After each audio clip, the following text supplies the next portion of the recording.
WWE releases a slew of talent in a move that has some shook. Ain't no such things as halfway crooks.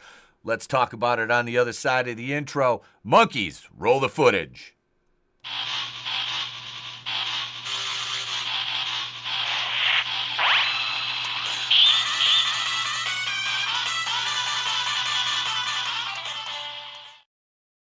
Before we get started on the video, I want to give you an opportunity to check out our channel memberships, $2.99, $4.99, or you can get exclusive wrestling content at patreon.com/wrestlingwithhorror420. Now, on with the video. Today we're talking about the recent slew of releases from WWE, as we noted in the intro. We've got Sonya Deville, Blair Davenport, Cedric Alexander, and the Authors of Pain, Akam and Razor, and Paul Ellering has been released as well. Not pictured here, of course, because he's as irrelevant as the Authors of Pain. Now, the Authors of Pain, we'll start with them. They were in the Final Testament, and since I went back to watching and I started reviewing WWE last year, I was not really familiar with the Authors of Pain. I'm like, oh, kind of tag team of big guys. They got Paul Ellering. I'm a huge Road Warriors guy.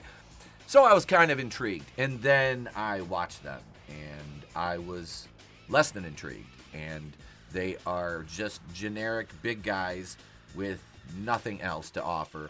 They threw him in the Final Testament with Karrion Kross, Paul Ellering. And Paul Ellering, as a manager, used to be wonderful. Now he did nothing. He did absolutely nothing. And these guys, Akam and Razor releasing them, there's literally nothing of value lost. They haven't been seen on TV with Karrion Kross and how long, and they're trying to push him again. So these two are gone. God knows AEW could probably sign them, and they would be jobbing out to Orange Cassidy and Darby Allin in no time. Let's talk about Sonya Deville next, shall we? Sonya Deville, 31 years old. She's been with WWE for a while. Started on Tough Enough back in 2015. She was a tag champion. Recently in the Pure Fusion Collective, one of the best stable names in WWE history right now. No, terrible stable, terrible name. What did they do? What was their mission? What were they about? What were they trying to accomplish? What was their end game? Did they have any goals? No, they didn't. They had zero goals, zero focus, and the stable was just, the name was terrible. Like, I hate to harp on the name, but it was terrible. And what did Sonya Deville bring to the table in that? What did Sonya Deville bring to the table in that stable? Nothing. She brought nothing. She added nothing. There was literally zero with that. She barely competed.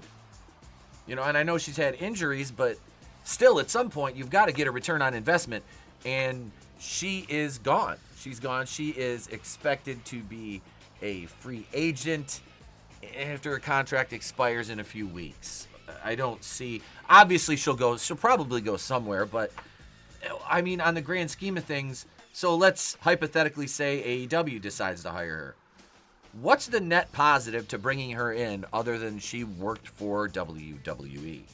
And again, she worked there and did nothing.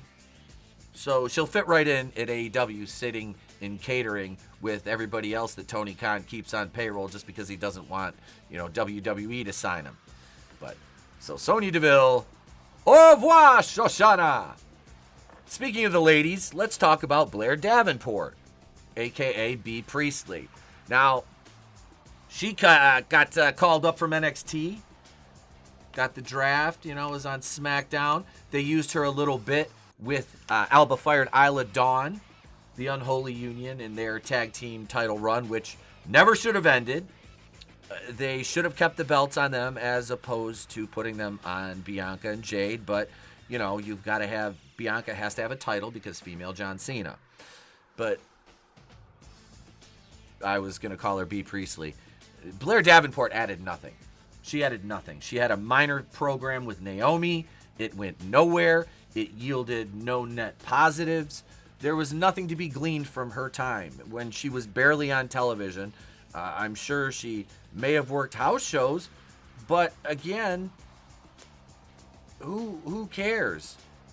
There was literally, I mean, nobody is looking down and at their program and excited to see Blair Davenport.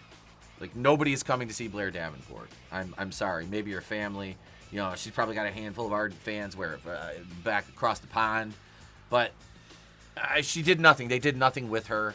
I can't speak to her time in NXT because I don't really watch NXT except for highlights.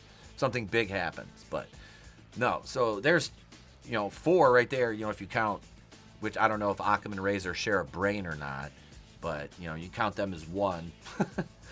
No. Cedric Alexander next. This one is the most intriguing, not because WWE released him. No, not because of that, but the Hurt Syndicate, the Hurt Business and former Hurt Business in WWE, now we know they are in AEW. Bobby Lashley, Shelton Benjamin Tag Team Champion Cedric Alexander was a member of that before. So I can see there being a big push over on the AEW side to bring him in, especially given with how prevalent the Hurt Syndicate is right now in the booking. So I see that as a win. Alexander has a little bit more time on his contract, though. Cedric Alexander has 90 days, the no-compete clause, to contend with. And after that, he'll be free to go join AEW and rejoin the Hurt Syndicate.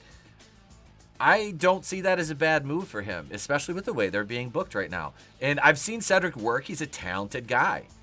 You know, I'm sure he's one of those guys that he fits in better with a stable. And I can say that as somebody who's been in multiple stables and have just started working on my own, and I'm already like longing to get back in a stable. Not because I can't do it, just because it's more fun. It is. It's honestly more fun if you're working with your buddies, you know. So I don't see this as a bad thing for him. If he's not being used in WWE, take your talent somewhere else. As for the rest of them, I mean, what do you want? What are you going to do? Sonya Deville, you going to go to AEW? I don't see her as like an acquisition that Tony Khan would be excited about, even him. You know, Blair Davenport, yeah, she was there before, but would she really fit in now? Occam and Razor remind me of the 2 jobber Samoans or whatever they were, Bishop Khan and the other guy that Brian Cage, the Gates of Agony, those 2 jobbers.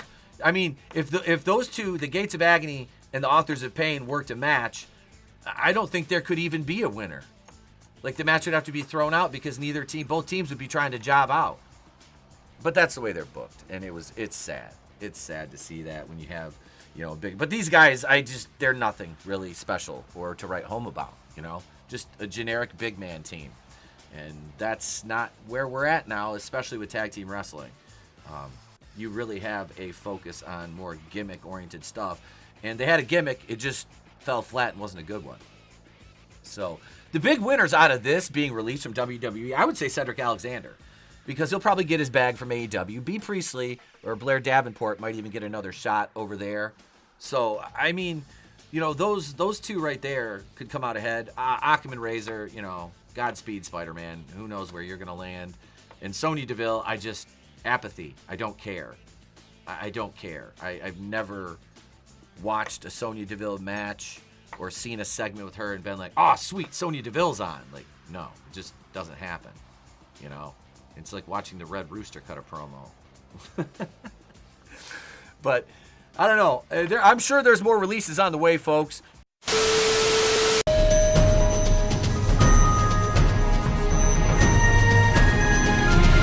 Speaking of more releases, as you see the lovely Isla Dawn in the middle of the screen there, we just added that graphic in because as I was editing, I got news that she was released. And she tweeted out, see you in 90 days. So Alba is on her own. Isla Dawn is gone.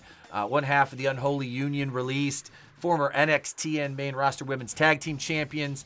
They should have never dropped the belts to Jade and Bianca just to satiate Bianca's massive female John Cena ego. These 2 had a tremendous look, a great entrance. They were getting over with the fans even as heels after winning at Clash the Castle.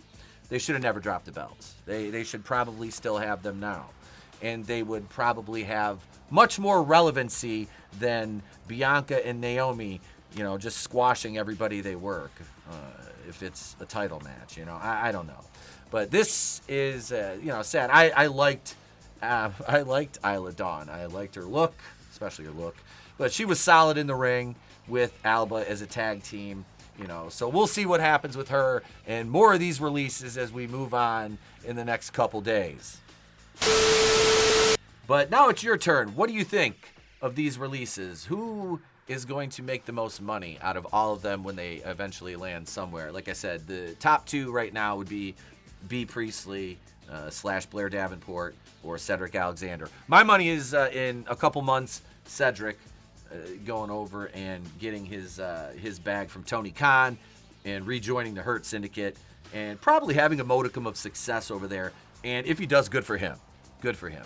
But yeah, Sonya Deville and the Authors of Pain can go form a stable in TNA and just it could be Job Squad 2.0.